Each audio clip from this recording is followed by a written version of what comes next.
तर नमस्कार मित्रांनो, आज आपण आलेलो आहे पंढरपूर येथे।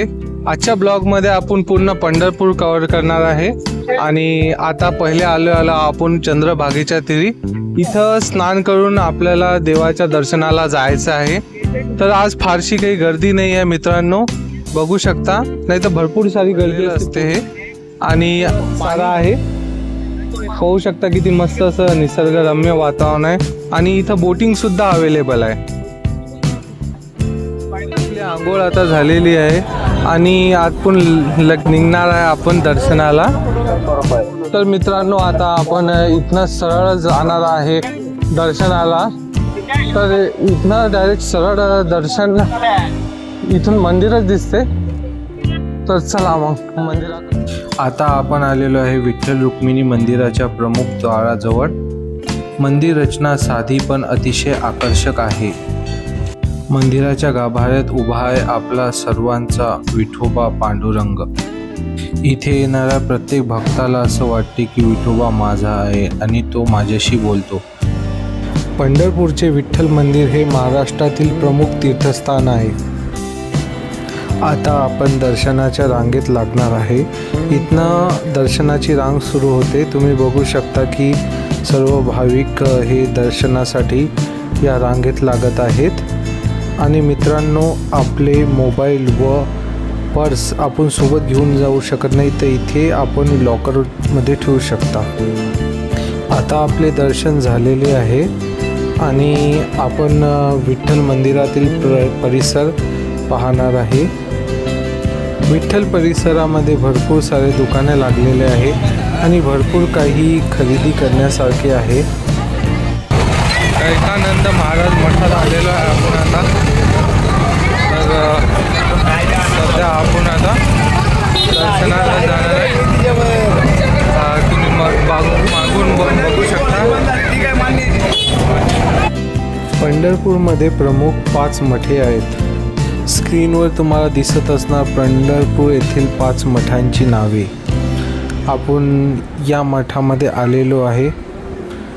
मठ परिसर अतिशय स्वच्छ असा आहे आणि अद्भुत कारागिरीचा एक नमुना आपल्याला इथं पाहायला मिळतो।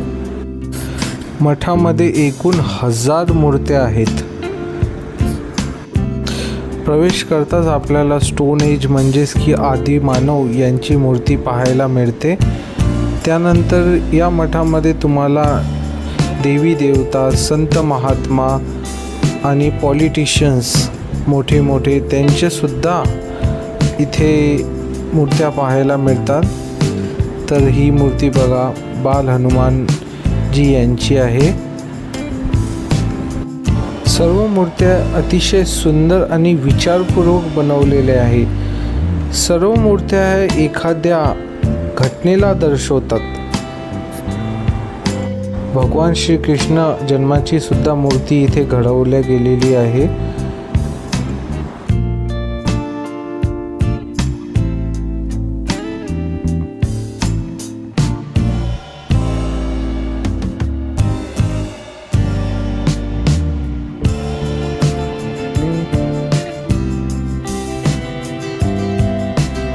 छत्रपती शिवाजी महाराज आणि राजमाता जिजाऊ यांची सुद्धा मूर्ती इथे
अशा प्रकारचे हे मठामध्ये मस्त असे सुंदर कोरलेले छायाचित्र आहे.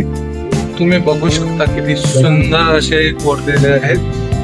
तर हे असे एकदम सुंदर अशी बनवलेले आहेत आणि खूपच सुंदर बघितल्यानंतर. तर मित्रांनो, हे होते आपले पंढरपूरचे दर्शन. तुम्ही एकदा तरी इथे येऊन विठोबाच्या चरणावर आपले डोकं ठेवून आपले मन शांत करून घ्यावे. जय हरी विठ्ठल, श्री हरी विठ्ठल. तर भेटूया आपल्या नेक्स्ट ब्लॉगमध्ये. तोपर्यंत स्टे फिट, स्टे हॅपी. चॅनलला सबस्क्राईब करायला विसरू नका.